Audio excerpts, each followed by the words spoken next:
O Brasil, antes da pandemia, já era um Brasil com muitas divisões. Com a pandemia, isso ficou tudo muito mais cristalino. O país que eu enxergava antes, talvez seja o país que muitas pessoas passem a enxergar agora.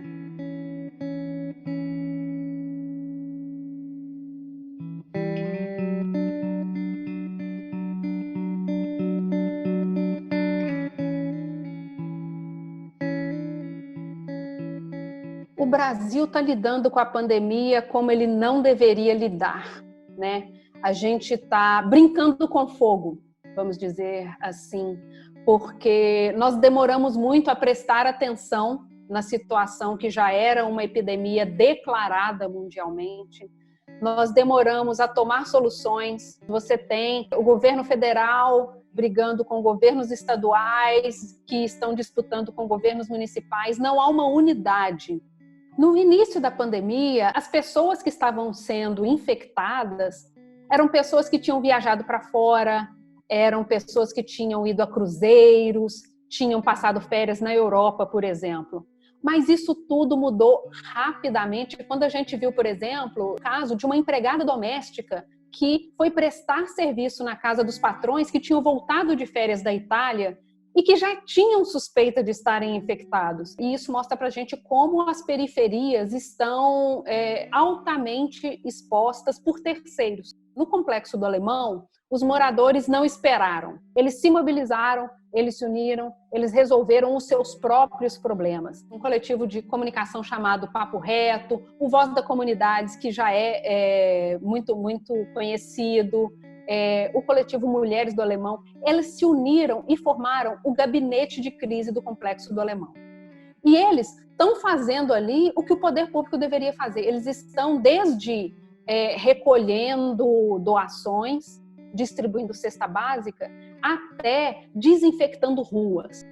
A imprensa nem sempre retrata a periferia com o cuidado devido. E quando eu falo cuidado, eu não quero dizer que você precisa tratá-los diferente. Pelo contrário, você precisa tratá-los com a mesma dignidade, com o mesmo olhar que você olha para um morador de qualquer área da cidade. Existem várias coisas que são tratadas de modo diferente e que são pontos muito vitais do ponto de vista da comunicação, como, por exemplo, o uso indevido de imagens, porque você acha, essa pessoa não deve assistir isso, vou pegar essa imagem de qualquer forma. Não deve ser assim. O cuidado em não espetacularizar situações de vulnerabilidade, por exemplo, porque é isso, eles são mais do que uma situação vulnerável. Eles conseguem se mobilizar e resolver seus próprios problemas, inclusive porque eles precisam ser fortes o suficiente para não esperar ações de fora. A gente vê o presidente da República, deputados, atacando frontalmente a imprensa, atacando inclusive jornalistas específicos, mas em situações de crise você precisa ter informações corretas, apuradas, informações que você consegue entender muito perfeitamente o que acontece quando, com que frequência. Você precisa de informações muito claras. E as pessoas têm buscado essas informações na imprensa tradicional. E isso mostra que os jornalistas precisam se manter ali firmes para poder esperar essa onda de descrédito, essa onda de desconfiança, essa onda de ataque ao jornalismo e aos jornalistas passar, porque vai passar. Esse momento nos faz refletir sobre questões que a gente tem jogado para debaixo do tapete. A gente tem a questão do Sistema Único de Saúde. Se não fosse o SUS, hoje a gente estaria com muito mais problemas. Ou seja, a gente aprovou, tempos atrás, o teto de gastos. A gente decidiu não investir no Sistema Único de Saúde. A gente decidiu não investir mais em educação. A gente decidiu não investir mais em áreas que são vitais.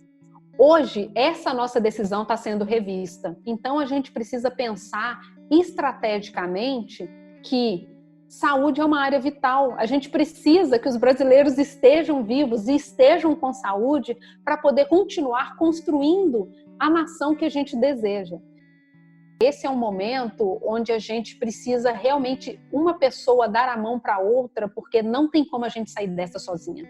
Eu preciso tanto segurar a mão do cientista que estava sem financiamento e que agora precisa trabalhar dobrado, mas eu preciso segurar na mão daquela pessoa que está faltando comida em casa.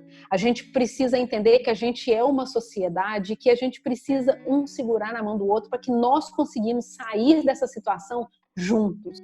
Por um outro lado, eu confesso que eu não fico muito esperançosa, especialmente porque o mundo todo ele vem numa onda de negação da ciência, de negação da diversidade, de negação a outras culturas. Então, eu acho que fica muito difícil a gente segurar a mão de uma pessoa que a gente recrimina, fica muito difícil a gente segurar na mão de uma pessoa que a gente não acredita, que a gente acha que vale menos do que a gente.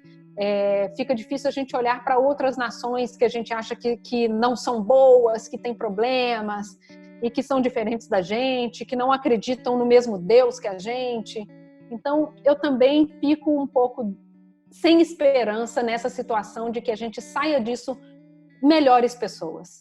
Quando eu penso assim, o que eu gostaria de colocar numa cápsula do tempo para que as pessoas vejam isso mais para frente, eu escreveria um bilhete dizendo que você não é o centro do universo.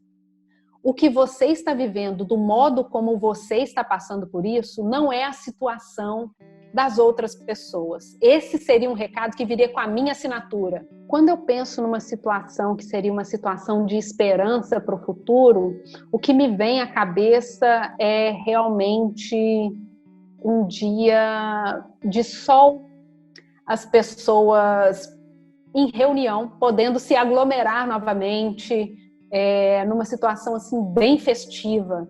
Eu acho que isso remonta a um novo dia, a uma nova alvorada.